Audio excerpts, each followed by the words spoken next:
Hey, welcome back to my channel. We got another episode of Everyone Has a Story. So let's get to it.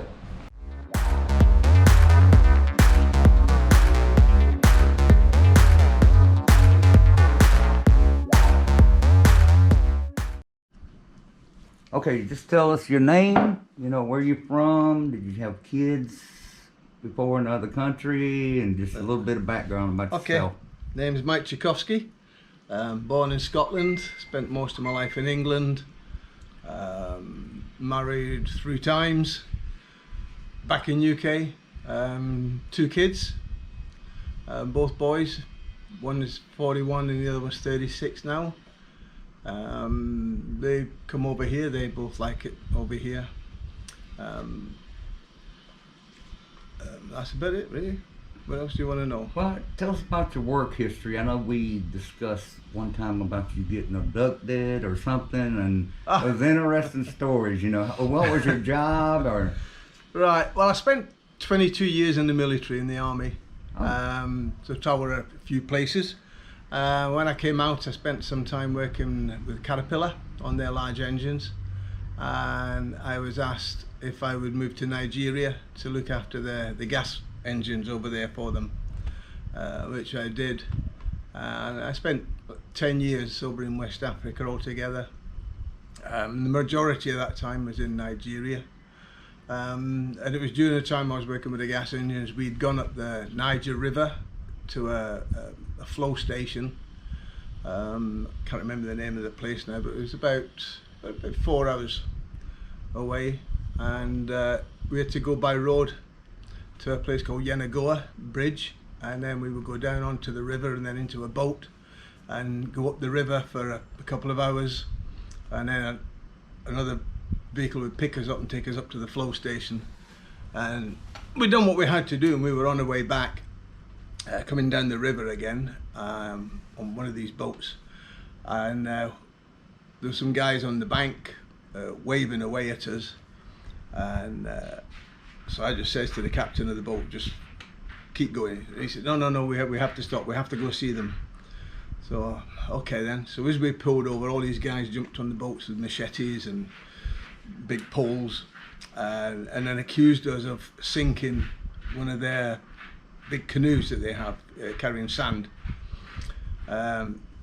Pointless arguing with them. These guys with machetes just grabbed us and took us ashore, and literally just held us there until the rest of the guys got the boat back up off the bottom of the river, really.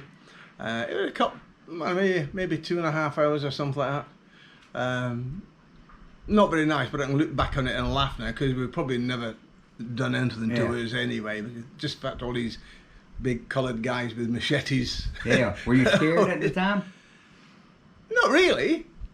Apprehensive. Yeah. Apprehensive, but not scared. We had done nothing wrong. Right. So yeah, it was. I look back now, it's just another bit of adventure, really. So, did your guys have to help get the boat up? Yeah, we had to use our boat. So they wanted to use you for the labor.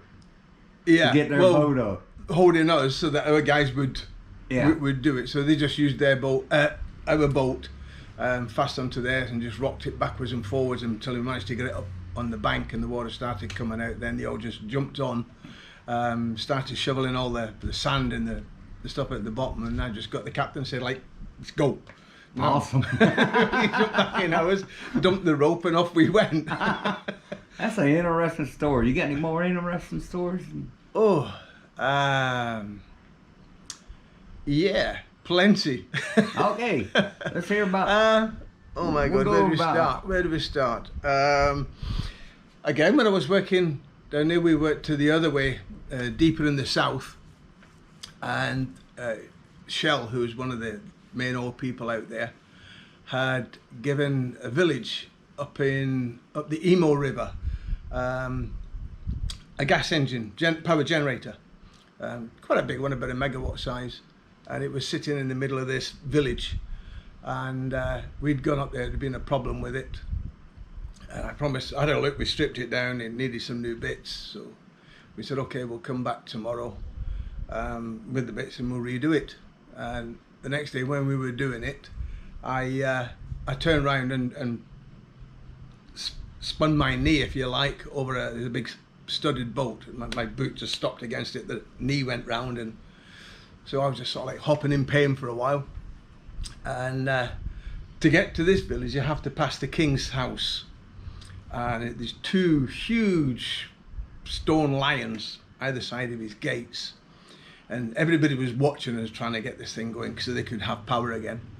And they'd obviously heard the commotion, as I was hopping about and shouting and saying strange words. He had a look, and he muttered something to his friends and went away. And then he came back and he gave me a beautiful, like a walking cane. It was all like raffia wrapped round, and it was gold ferrules on it, and really, really nice. And then he said, "You can have this. You fixed our generator. You have this for your leg." Wow. Oh, great, fantastic. And then we went back, and it must have been, I don't know, month and a half later. I thought, this stick looks really nice. And as I touched it, it moved, and I pulled it out, and it was a sword. A sword stick. So that there was this full-length sword inside the actual cane body. Beautiful thing. Awesome. But I couldn't bring it back with me. Oh, you couldn't? No, you know, I wouldn't get out of Nigeria with it. Okay.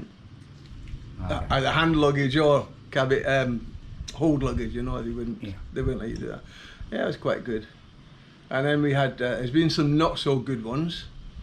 Where we had a friend of ours murdered over there. He was the fire chief, English, if I remember rightly, English expat. And there was they were doing an LPG terminal building up, and this truck had caught fire right on the loading bay at this point, and obviously he was called in, and everybody was looting the offices because this fire was going quite well. They were stealing all the computers and that, and they saw him, and he was just beaten to death and dragged across the road outside. This was not very nice. Oh. Yeah, I'm making it sound like a bad place. It's not really. Okay. Yeah, I suppose it's not quite as safe as UK or the States or things like that. But yeah, things like that do happen. Yeah. So how did you get to the Philippines? How did I get to the Philippines? Oh my God. When I got divorced the last time, I actually moved to Thailand. I'd always wanted to go to Thailand for a holiday. My ex-wife wouldn't go, it was too far to fly. We were living in Spain at the time. So I flew to Phuket and had a fantastic week in Phuket down in the southeast. Very remote resort, and it was just beautiful. So when I flew back, my mother died, so I had to stay and arrange the funeral, and then there was a week's gap between her dying and the funeral, or just over a week, and we'd got everything in hand. So I flew out to Bangkok for a week. I thought I'd see what that was like. And I lived there for about 3 years, had a Thai girlfriend, although it was never really a serious sort of thing. And I was working in Doha as an operations manager on lift boats, the jack-ups. And I happened to meet my present wife, who's a Filipina, out there in Qatar.